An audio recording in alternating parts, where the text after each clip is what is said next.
ठिकाणी बुद्धगयेला जे जे उपासक गेले होते त्यांचा या ठिकाणी सर्वांच्या वतीने जाहीर सत्कार होणार आहे। तेव्हा जे जे बुद्धगयेला गेले होते त्यांना सूचना आहे की आपण समोर यावं, अर्धे स्टेजच्या इकडून यावं, अर्धे स्टेजच्या इकडून यावं। प्रिय सज्जनांनो, या ठिकाणी हे माझ्या बाजूला जे सर्व उपासका उभ्या आहेत आणि भक्तीच्या बाजूला हे 3 उपासक आहेत बघा, हे आमच्या सोबत बुद्धगयेच्या धार्मिक धम्मस्थळीमध्ये 20 दिवस आमच्या सोबत होते आणि यांनी बुद्धगयेच्या धम्मस्थळीमध्ये सहभागी होऊन सर्व बौद्ध धर्मातील धार्मिक ठिकाणांना भेट दिली आणि भेट देऊन ते आपल्या निवासस्थानी सुखरूप पोहोचलेत। त्या निमित्ताने आपणा सर्वांकडून यांचा फुलांचा वर्षाव करून लक्षामध्ये यांचं स्वागत करायचं आहे। फुलांचा वर्षाव असा वरून करायचा, असं असं जोरात नाही मारायचं, असे राग लक्षामध्ये फुलांचा वर्षाव करायचा आहे। मी धम्मपदातील एक गाथा म्हणेन, गाथा झाल्यानंतर 3 वेळ साधुकार म्हणेन। पहिल्या साधूला या ठिकाणी भंतेजींकडून या सर्व उपासकांच्या फुलांचा वर्षाव करून स्वागत केले जाईल।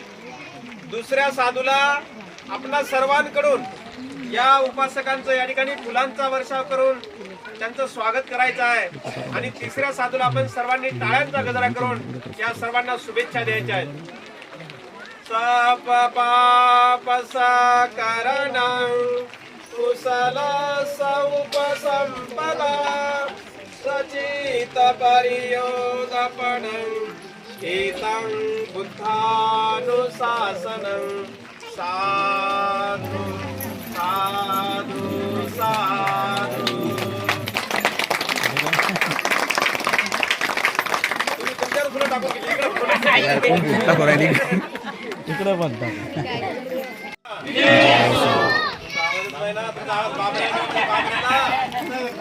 बाबऱ्याच्या लोकांनी आवाज ऐकल्यानंतर त्यांना वाटलं पाहिजे की अरे इंडियाला कार्यक्रम चालू आपण केलं पाहिजे होतं। महाकारुणिक तथागत भगवान बुद्धाचा, महाकारुणिक तथागत भगवान बुद्धाचा, बौद्ध धम्माचा, बौद्ध धम्माचा, धम्मध्वजाचा, धम्मध्वजाचा, हिंदू संघाचा, हिंदू संघाचा, डॉक्टर बाबासाहेब आंबेडकरांचा, डॉक्टर बाबासाहेब आंबेडकरांचा, उपासक उपासिका संघाचा, उपासक उपासिका संघाचा, उपासक उपासिका संघाचा म्हणत मोठ्याने आवाज निघला तुमचा आहे ना। तर सर्वांना सूचना आहे की या ठिकाणी भोजन घेतल्याशिवाय कोणी जाऊ